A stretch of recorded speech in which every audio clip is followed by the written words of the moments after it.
estudantes da EJA, sejam bem-vindos a mais uma aula. Eu sou a professora Ana Paula e vou acompanhar vocês em mais uma aula de História. Hoje, nós daremos continuidade ao tema da cidadania, tema que tem nos acompanhado nas aulas anteriores. E continuando com o foco no direitos e deveres do cidadão. Esses direitos que foram garantidos na Constituição Federal de 1988. Vamos retomar um pouquinho do que nós vimos na última aula? Na última aula, nós vimos um pouco a respeito do voto, de como foi a história do voto no Brasil, como devemos votar e qual a periodicidade que nós devemos votar. Foi um tema bastante importante, visto que as eleições são uma forma de garantir o cidadão de participar do processo democrático da escolha dos seus governantes. Hoje, nós iremos trabalhar sobre um outro direito que é muito importante e que também foi garantido a partir da Constituição Federal de 1988, que é o direito à educação. Então, o tema da aula de hoje será Educação, nosso direito. Primeiramente, eu vou perguntar para vocês, para ver como é que vocês estão entendendo a respeito da escola de vocês, como vocês entendem a educação. A primeira pergunta que eu tenho para fazer para vocês é a seguinte: a escola que você estuda será que ela é uma escola pública, como está escrito ali no quadradinho verde, ou ela é uma escola particular, como está escrito no quadradinho laranja? A escola pública é aquela escola em que os estudantes não precisam pagar, que ela é destinada à população em geral, né? É mantida pelos governantes, tanto pelo governo municipal, ou o governo estadual, ou então o governo federal. Na verdade, nós já pagamos essa escola quando nós pagamos os nossos impostos. Então, ela é garantida de forma gratuita ao cidadão, justamente porque o cidadão já paga os seus impostos. Já a escola particular, ela é conduzida e administrada por um grupo privado, um grupo de um dono, né? Então, é necessário que o estudante pague para estar naquela escola. Geralmente, quem estuda aqui na rede municipal, estuda, então, na rede pública. Vamos para a próxima? Agora eu tenho mais uma pergunta para vocês. Será que a escola que você frequenta, ela é administrada por quem? Será que ela é administrada pelo governo federal, pelo governo municipal, governo estadual ou uma pessoa ou instituição? As escolas que são administradas pelo governo federal geralmente são escolas do ensino médio ou então são as universidades federais. Já as escolas que são administradas pelo governo municipal são as escolas de 1º ao 5º ano, as escolas de educação infantil e inclusive escolas da EJA da fase 1. O governo estadual, as escolas que são administradas pelo governo estadual geralmente são as escolas do 5º ao 9º ano, ensino médio, né? E elas são administradas pelo governo do estado. E as escolas que são administradas por uma pessoa ou uma instituição são as escolas particulares, aquelas escolas que eu comentei com vocês que são pagas, né? As escolas municipais são as escolas que geralmente estão oferecendo essa aula de Curitiba, né? As aulas que nós estamos veiculando através desse canal. Agora, vou perguntar uma pergunta bastante importante para você. Vamos ver se você vai conseguir me responder. Você sabe quem é que tem o direito a estudar? Será que são apenas as crianças que têm direito à escola, a frequentar o espaço da sala de aula? Será que são apenas os jovens? Será que os idosos também têm direito a estudar? E os adultos? Será que podem frequentar as escolas? Ou será que somente mulheres podem frequentar ou somente homens? Será que durante todo o período da história do Brasil, todas essas pessoas que eu mostrei aqui para vocês nessas imagens puderam e tiveram acesso à educação? Eu vou mostrar um vídeo para vocês agora que fala um pouquinho do que a Constituição Federal garante à sociedade quanto à educação e quanto à oferta da educação para todo esse público. Vamos lá? Essa é a Bia. Depois de muito empenho e dedicação, ela conseguiu se formar na universidade. Seus pais estão emocionados com essa conquista. Eles nunca concluíram os estudos. Porém, um fato quase mudou essa história. Bia ainda estava no ensino fundamental quando seus pais foram procurar emprego em uma outra cidade. O que parecia ser um novo começo para a família se tornou um período de dificuldades. Bia precisava voltar aos estudos. Assim, seus pais foram procurar uma nova escola para ela. Porém, tiveram uma triste surpresa. A única escola pública disponível não tinha vagas. Seus pais ficaram muito preocupados. Eles não tinham dinheiro para pagar um colégio privado e não queriam que Bia interrompesse seus estudos. Eles não sabiam o que fazer. Um dia, ao chegar no seu novo trabalho, o pai da Bia contou a situação para Pedro, o dono da farmácia. Depois de ouvir a história, Pedro o aconselhou a ir às autoridades competentes e exigir uma vaga para a menina. A educação é uma obrigação do Estado. Foi assim que Bia conseguiu sua vaga na nova escola e voltar aos estudos. Bia só chegou à universidade porque desde bebê, quando ficava em uma creche, até se formar no ensino superior, sempre estudou em escolas públicas e gratuitas. Seus pais não tiveram a mesma sorte. Eles largaram a escola no ensino médio. Por que Bia teve mais oportunidades que seus pais? O que possibilitou essas mudanças? A Constituição de 88. Quer ver? Bia concluiu todo o ensino básico e o superior em instituições públicas e gratuitas, porque essa foi uma das principais inovações trazidas pela Constituição de 88.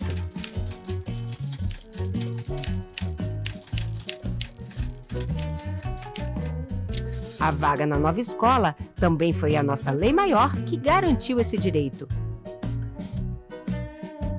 E mesmo com a mudança, Bia continuou a estudar assuntos iguais aos que aprendia na escola antiga. Outra novidade: desde 1934, o direito à educação aparece em nossas constituições. Ainda existem obstáculos para melhores resultados, porém, esse direito vem sendo aperfeiçoado ao longo dos tempos.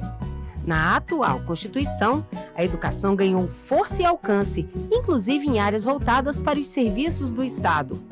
Um bom exemplo disso são as escolas de governo, criadas para a formação e o aperfeiçoamento dos servidores públicos, onde também são desenvolvidos programas de educação para a cidadania, voltados para o público em geral. Todas essas novidades são relacionadas aos objetivos da educação, definidos pela nossa lei maior. Desenvolver o indivíduo, mas também desenvolver o coletivo, o social.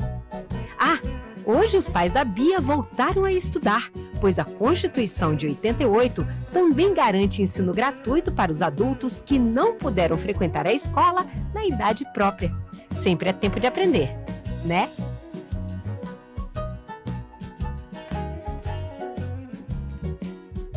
E aí, estudante, o que achou desse vídeo?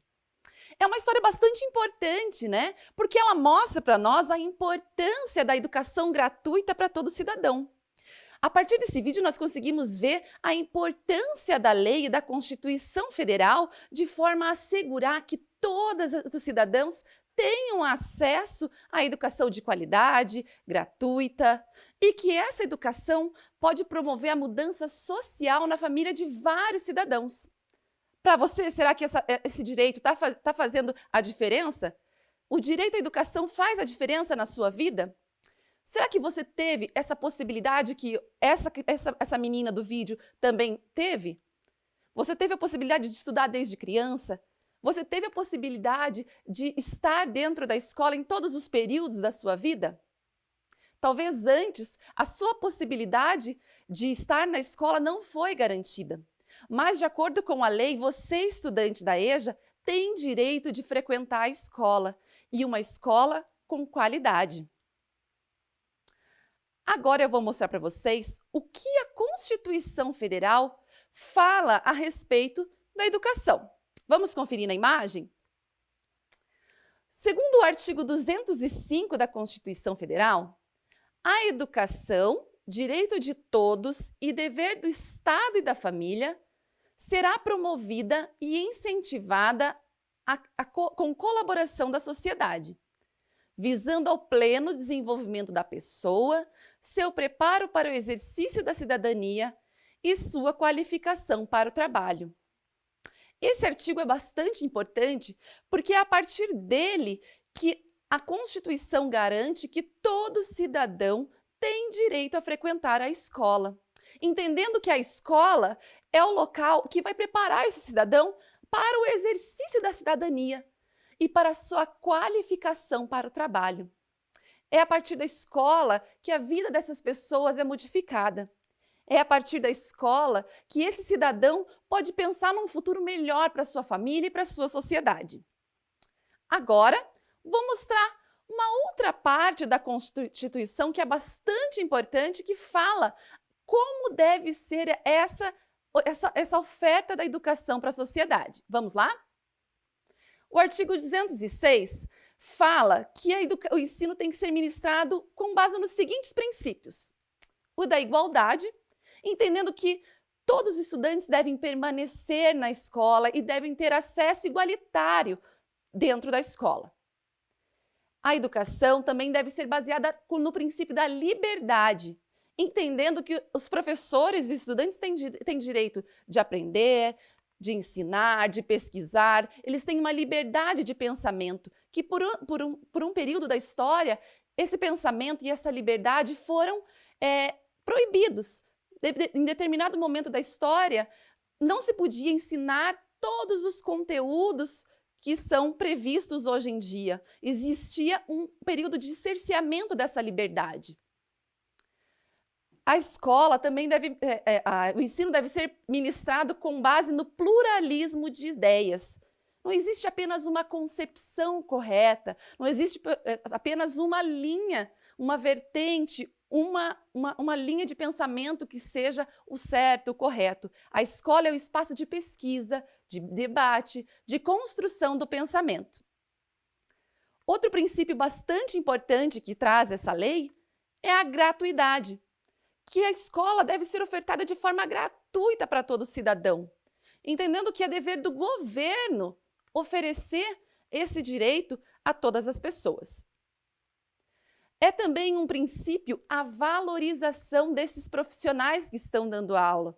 Então, a lei garante que os profissionais, os professores, todos que trabalham na escola e na área de ensino e educação, devem ter um plano de carreira, devem ser valorizados, devem ter a sua titulação garantida. Então, é algo bastante importante nessa lei. Outro princípio que é muito importante é da gestão democrática, entendendo que todos devem participar do andamento e das decisões que acontecem dentro da escola. Não é somente o diretor que deve decidir como a escola deve andar, mas toda a comunidade. Por isso é importante que o cidadão participe das reuniões escolares, dos conselhos que vão deliberar sobre o que fazer na escola ou não. E, por fim, o último princípio que esse artigo 206 garante é o princípio da garantia de padrão de qualidade das escolas. Não adianta apenas o estudante estar na escola, estar matriculado e não receber uma oferta de educação de qualidade. Esse estudante tem que estar na escola e receber o melhor da educação. Ele tem que, a partir da escola, a partir do que foi lhe ensinado, promover melhorias no seu futuro. Então, a escola tem que garantir e o governo tem que garantir que essa educação seja, sim, de qualidade. Agora, vou ler mais um pedacinho da Constituição que vai mostrar uma parte de dever do Estado e uma parte do direito do cidadão. Vamos lá? O dever do Estado com a educação será efetivado mediante a garantia de educação básica, obrigatória e gratuita dos 4 aos 17 anos de idade, assegurada inclusive sua oferta gratuita para todos os que a ela não tiveram acesso na idade própria.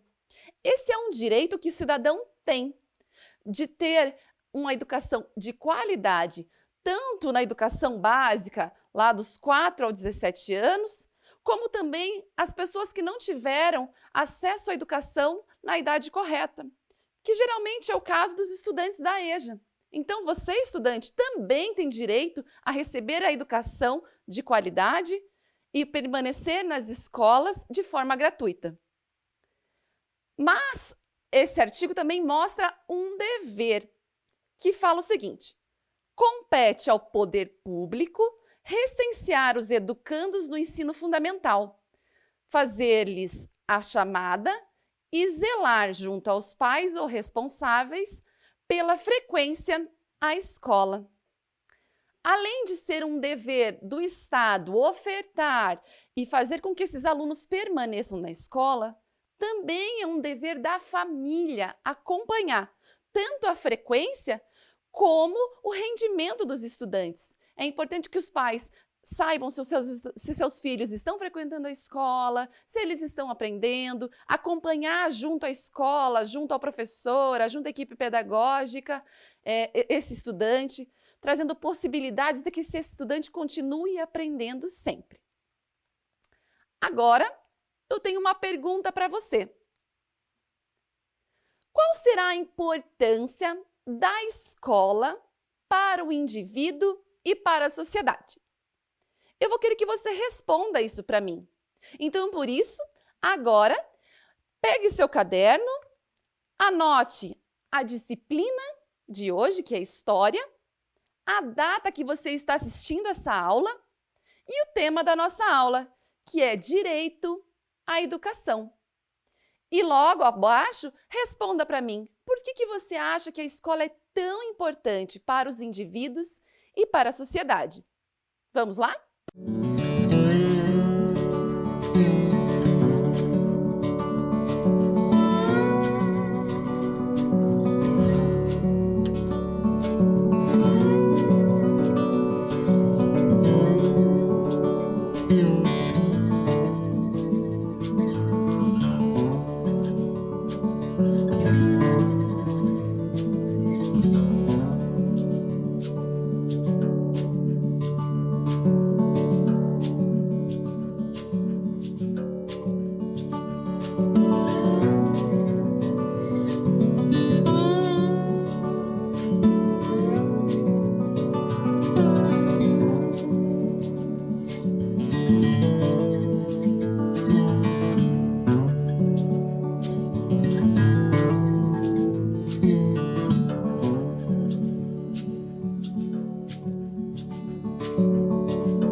E aí, estudante? Registrou o porquê que a escola é tão importante para a nossa sociedade, para os indivíduos, para os cidadãos? Mas será que essa oportunidade e esse direito de frequentar a escola foi sempre assim? Vamos ver? Eu vou mostrar para vocês como era a educação em outros períodos, com outros povos. Então, vamos acompanhar agora o slide. A educação egípcia em outros tempos. Essa imagem mostra para vocês alguns meninos ali estudando. Olha o material que eles estão utilizando. É um material bastante diferente. Esse material que eles estão utilizando era uma madeira. Ela era coberta por gesso, né? E eles utilizavam uma espécie de caneta que, na verdade, se chamava caniço. Esse caniço eles molhavam na tinta para poder escrever nessa madeira. Lá na sociedade egípcia, somente os meninos podiam estudar a partir dos 10 anos de idade. E eles iam para a escola apenas para ler, para escrever e para aprender a contar. Já as meninas, nesse período, ficavam em casa, acompanhando suas mães nos serviços de casa, nas tarefas domésticas, e a elas não era dado o direito de aprender a ler e a escrever. Isso não era muito legal, né? Agora, eu vou mostrar para vocês um outro povo que ficava lá na Roma Antiga. Nesse período, somente quem tinha dinheiro podia frequentar a escola. Geralmente, as pessoas mais ricas, de classes mais privilegiadas, é quem pagavam os estudos para essas crianças, né? E o professor geralmente dava aulas mais individualizadas. Olhem ali na imagem, apenas 2 ou 3 crianças, né? Porque essa educação não era ofertada para toda a sociedade. As meninas, novamente, somente ficavam em casa, aprendendo os serviços domésticos. Nesse período também elas aprendiam a cozinhar e a bordar. Os meninos, a partir dos 13 anos, também eram preparados para o serviço militar, para uma vida militar. Então, era uma educação bastante diferente. Agora, vou mostrar para vocês um pouco da educação dos astecas. Essa comunidade tem um nome um pouco diferente, mas conforme vocês podem ver ali no mapa, essa região fica ali perto da área do México. Aqui tem as pirâmides, né? O México fica ali nessa área onde tem a pirâmide da Lua, né? Tem uma imagem ali desse local. E nesse período, essa sociedade, esses astecas, né? As crianças geralmente aprendiam apenas com os seus pais. Os meninos aprendiam a profissão que o pai exercia e também aprendiam a pescar. As meninas acompanhavam as mães no serviço doméstico e também aprendiam a fiar e a tecer a lã. A elas ainda não era dada a oportunidade de estudar, de ler, de escrever, de contar. Isso, a princípio, era somente para os meninos. Nessa época, uma curiosidade bastante importante é que era uma época bastante rígida. E os estudantes tinham alguns castigos. Quem não se comportava, eles eram feridos com espinhos. Ou então, eles tinham que ficar perto de fogueiras com ramos de pimenta para arder os olhos. Bastante diferente dos dias de hoje, não é verdade? Agora, vou mostrar para vocês a educação de um povo chamado Incas. Esse povo ficava aqui, como vocês podem ver no mapa, aqui na América do Sul, perto da Bolívia, do Peru, do Equador, ali perto da região do Machu Picchu, que tem aqui a imagem dessas montanhas bem bonitas, que fica no Peru. Esse povo, ela tinha uma educação separada. Os nobres, né, as pessoas que tinham um pouco mais de condições, poderiam frequentar as escolas. Já as pessoas da camada mais popular, elas aprendiam em casa, com as famílias. As meninas, além dos trabalhos domésticos, também tinham que cuidar dos irmãos mais novos. E os meninos, eles eram ensinados a caçar, a pescar, a defender a sua comunidade. Então, eles tinham bastante exercícios físicos para que eles ficassem mais fortes. Também bastante diferente do que é a educação de hoje, não é verdade? Como nós pudemos ver, todas essas comunidades que nós estudamos um pouquinho agora, separavam a educação das meninas e dos meninos. Por um tempo, as meninas não tiveram acesso à escola. Mas, durante o século XIX, ocorreu uma mudança, principalmente lá na Europa. A educação no tempo das primeiras fábricas. Nesse período, a escola atendia tanto meninos e meninas, mas ela separava esses estudantes por classes sociais. Os mais ricos aprendiam a ser chefes, donos de empresa. Já as camadas mais populares aprendiam a ser trabalhadores dentro das fábricas, porque era um período que estavam existindo, que estavam criando muitas fábricas, era um período de bastante produção. Então, eles precisavam que essa camada mais popular fosse formada para aprender as tarefas dessas fábricas, né, para trabalhar nessa produção. Então, a partir dessa época, as meninas puderam e garantiram esse direito de estudar, mas se ela fosse de uma camada popular mais rica, mais privilegiada, ela aprenderia a ser dona, a ser a construir uma empresa, a gerir uma empresa. Mas se ela fosse de uma camada popular, ela teria que aprender a fazer trabalhos mais manuais, que fossem atender às necessidades das fábricas da época. Agora, vou mostrar para vocês um vídeo sobre as 5 mudanças nas escolas do Brasil, desde o século XX até hoje. Vamos lá? A história da educação brasileira já passou por diversos momentos difíceis e de intensas lutas para conseguir realizar mudanças nas escolas do país. No período da colonização, o Brasil era totalmente dependente de outras potências, principalmente quando se falava do ensino de educação. Por isso, tivemos várias influências, como o ensino francês. Os jesuítas sabiam que não seria possível converter os índios à fé se não fosse pelo aprendizado da leitura e da escrita. Assim, a educação passou pelo Império, pelo início da República, pela ditadura militar, até chegarmos ao modelo atual. Da palmatória até os tablets, conheça as 5 mudanças nas escolas do Brasil desde o século XX até hoje. Número 1. Nos tempos de nossos avós.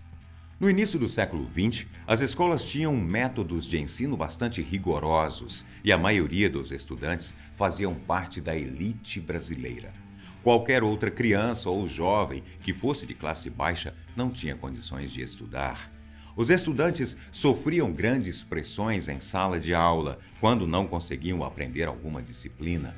Além disso, os professores podiam castigá-los de várias formas, fosse por mau comportamento, quando alguém não fazia lição de casa, quando brigavam com os amigos ou sujavam as roupas. A palmatória era um instrumento usado para bater na palma das mãos desses alunos. E eles ficavam com as mãos machucadas e cheias de bolhas de sangue.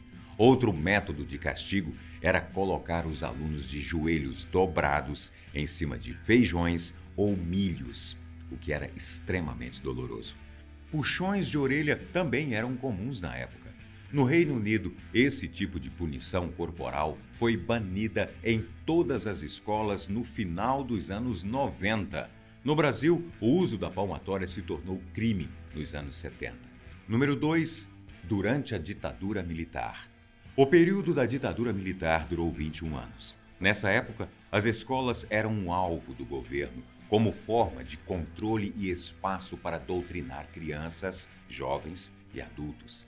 Quem tentasse contrariar ou intervir em relação aos comandos e interesses políticos era castigado severamente. Durante esse governo, a vida cultural e intelectual dos brasileiros foi silenciada, pois vários livros, filmes, peças de teatro e músicas foram censurados e proibidos. De acordo com o jornalista e escritor Zuenir Ventura, durante os 10 anos de vigência do AI-5, mais de 500 filmes, 450 peças, 200 livros e 500 letras de música sofreram veto. Para ter certeza de que ninguém estava burlando as regras ou falando mal do governo, as escolas tinham escutas nas paredes. O ensino era organizado da seguinte forma.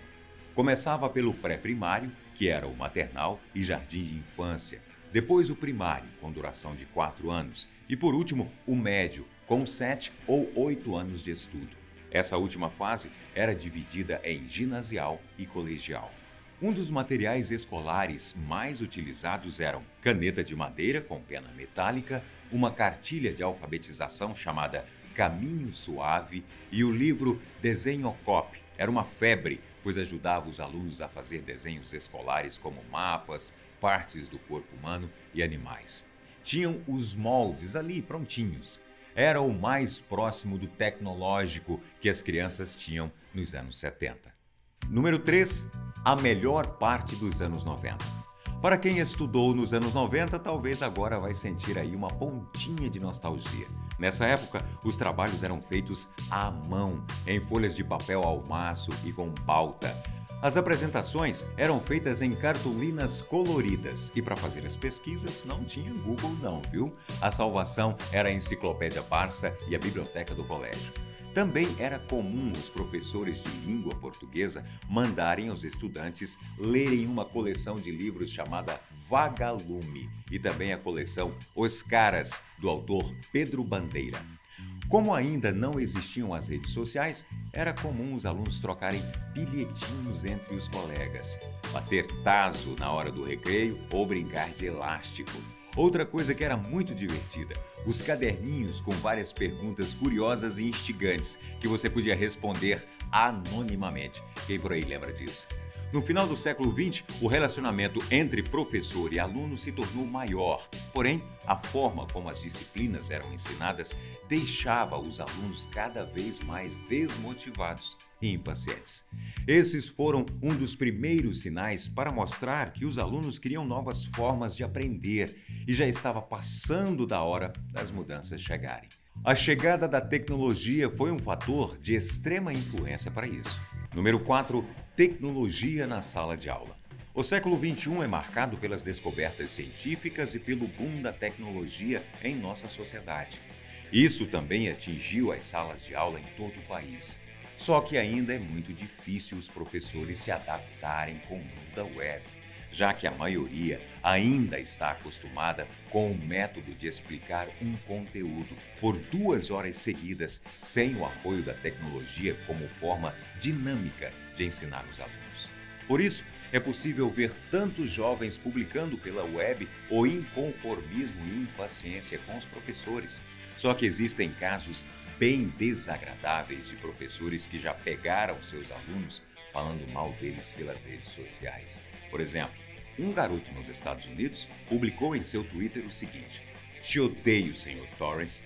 Você disse que a prova era na quarta, então nos dê na quarta, não na terça. Hashtag você precisa de um calendário, hashtag vai se ferrar."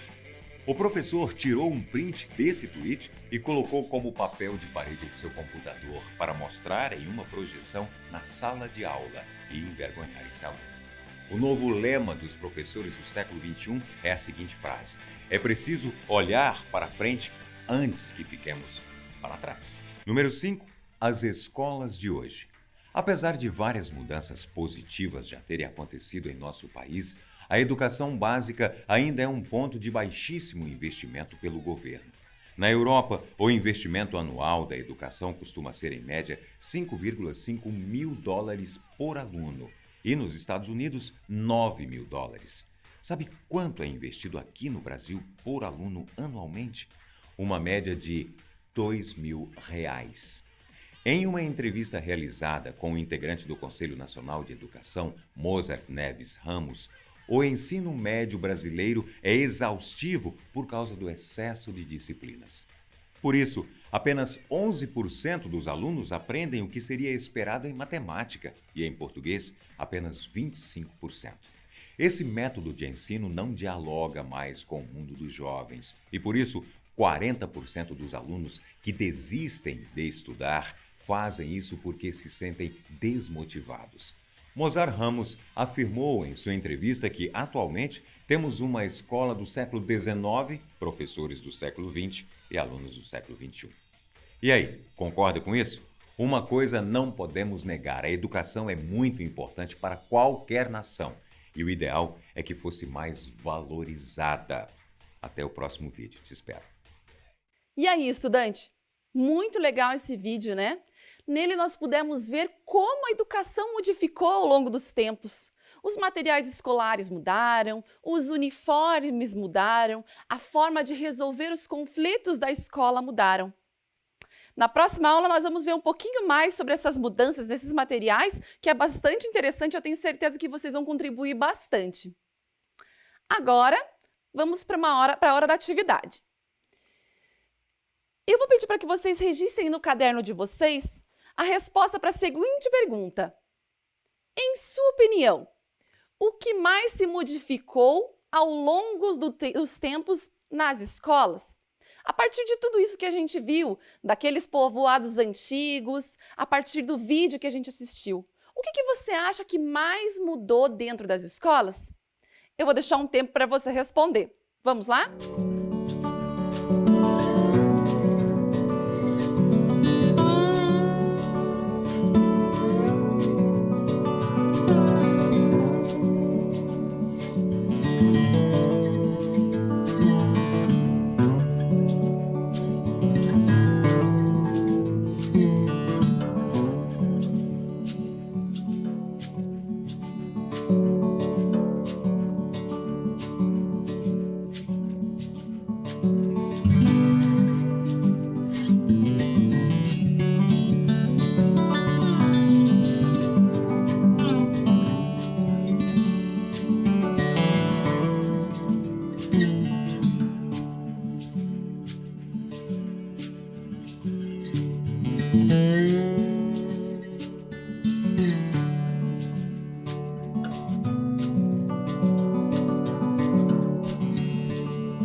E aí, conseguiu responder?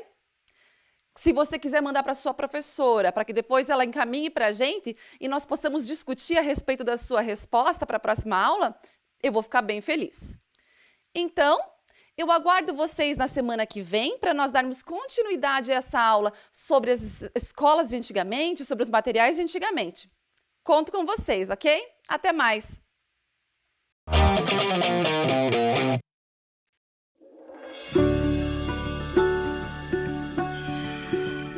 Gente, se preparem, porque hoje o conteúdo vai ser especial. Com vocês, jeito de demonstrar carinho na pandemia.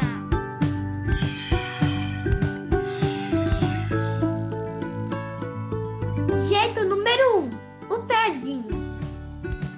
Não é lá muito afetivo, mas já é um clássico. Jeito número 2, o autoabraço à distância. O segredo é abraçar você mesmo como se estivesse abraçando o outro. E imaginar que você está recebendo um abraço do outro no seu próximo abraço. Deu para entender? Jeito número 3, a dancinha sincronizada. Esse é só para quem gosta de uma diversão. Vocês combinam uma dancinha e bora se divertir com seus amigos. Jeito número 4, o jeito que você inventar.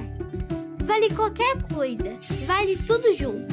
Vale soltar a imaginação, só não vale tocar, tirar a máscara ou chegar perto.